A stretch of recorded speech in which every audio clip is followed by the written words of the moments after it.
Hello, I am Bradley Ward. I am doing this assignment for my communication skills class. This is week 3. I am doing a presentation on Frederick Douglass. Frederick Augustus Washington Bailey was born into slavery in Talbot County, Maryland. His mother had given him that name at birth. His actual date of birth is unknown. Frederick later escaped slavery and went to the North. It was then he took the name Frederick Douglass. He was an African American social reformer, abolitionist, orator, writer, and statesman. After the Civil War, Douglass remained an active campaigner against slavery and wrote his last autobiography, Life and Times of Frederick Douglass. Douglass also actively supported women's suffrage and held public offices. Douglass married a woman named Anna, and they had 5 children together. Anna died in 1882. In 1884, Douglass married again to Helen Pitts. The marriage provoked a storm of controversy since Pitts was both white and nearly 20 years younger than Douglass. At the 1888 Republican National Convention, Douglass became the first African American to receive a vote for President of the United States in a major party's roll call vote. In 1892, Douglass constructed rental housing for blacks, now known as Douglass Place, in the Fells Point area of Baltimore. The complex still exists and in 2003 was listed on the National Register of Historic Places.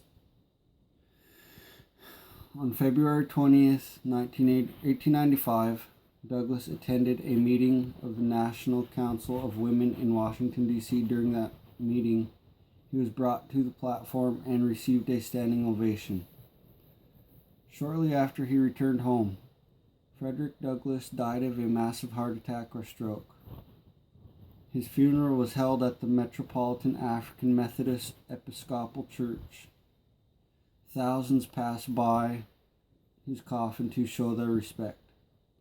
Douglass's coffin was later transported back to Rochester, New York, where he lived for 25 years, longer than anywhere else in his life.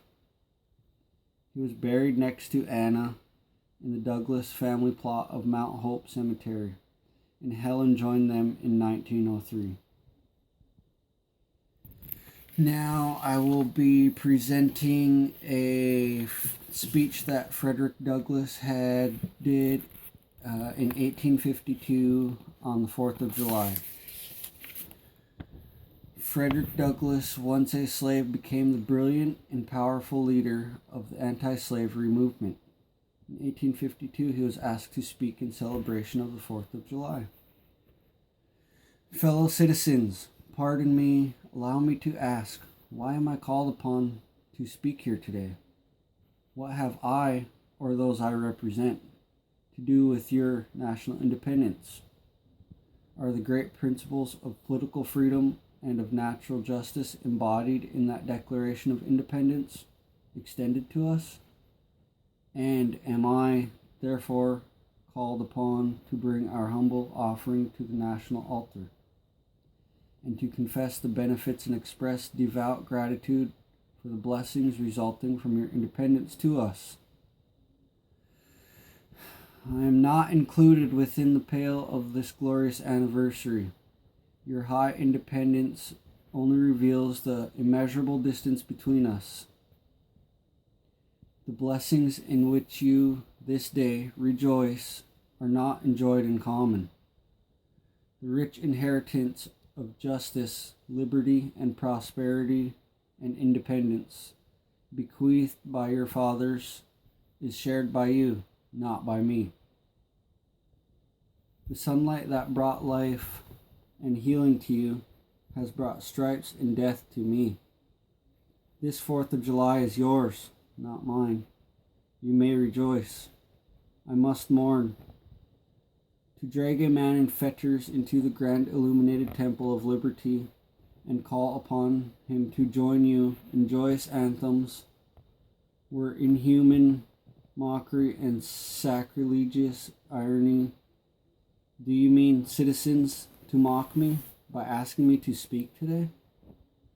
Fellow citizens, above your national tumultuous joy, I hear the mournful wail of millions, whose chains heavy and grievous yesterday are today rendered more intolerable by the jubilee shouts that reach them.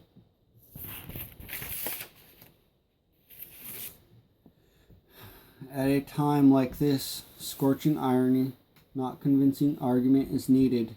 Oh, had I the ability, and could I reach the nation's ear, I would, today, pour out a fiery stream of biting ridicule, blasting reproach, withering sarcasm, and stern rebuke. For it is not light that is needed, but fire. It is not the gentle shower, but thunder. We need the storm, the whirlwind, the earthquake. The feeling of the nation must be quickened. The conscience of the nation must be roused.